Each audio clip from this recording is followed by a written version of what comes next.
Avoid this at all costs. Alam nyo ba, noong early 20th century, yung mga cove lighting ay reserved lang para sa mga luxury places, hotels, and theaters. Nung nag-mid 20th century, naimbento yung mga linear fluorescent light bulbs na commercialize yung production ng lighting and naging mas accessible ito sa general public. In the 21st century, nauso na yung mga LED light and naging marami na yung designs, application, it produces less heat and mas matagal na yung buhay nila ngayon. Naging mas budget-friendly na rin yung mga lights natin ngayon. Makikita na natin sila in both high-ends and budget renovations. It remains popular up to this day due to flexibility of usage and aesthetics. Bakit nga ba naglalagay tayo ng cove lighting? Ito yung nagpa-provide ng diffused illumination natin while hiding the source of light. It eliminates yung light glare and enhances the look of the space. Bakit need natin iwasan to?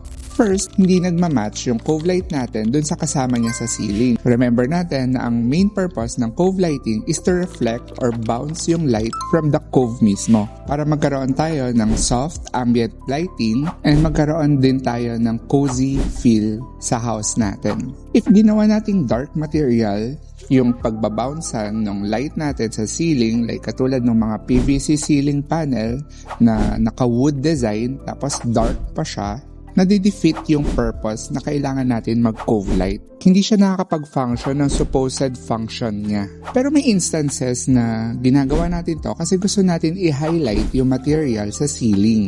Comment ceiling treatment on the comment section below and I will tell you how. Thank you! Second, wrong application like this. Yung hindi proportionate yung size ng cove lighting natin dun sa floor plan layout natin. Wala naman talagang standard sa width. It really depends on the space and lighting you wanted to achieve. Pero kung ganito kaliit, wag ka na. Kasi magagastusan ka lang. Wala namang function, nakatipid ka pa.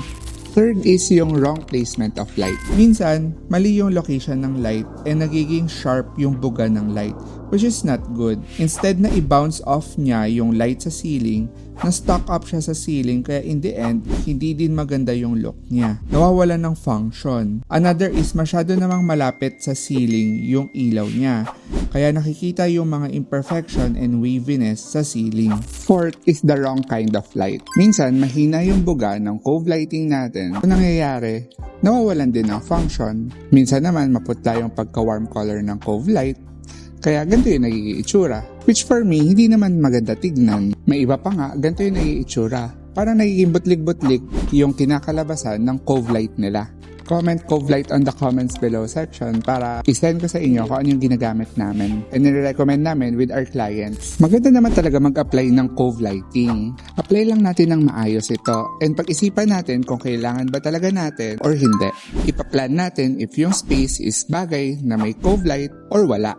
Hindi lang basta aesthetic at sabay sa uso. Kaya ginagawa natin, ginagaya natin sa mga houses natin. Sa interior design, ang primary goal natin is the function. Secondary yung aesthetic. Gusto mo ba talaga yung cove lighting or nakikiuso ka lang? We always ask the client ano yung core design goal and function bago kami mag-recommend ng design style. Thank you. See you on the next Avoid This at All Costs video.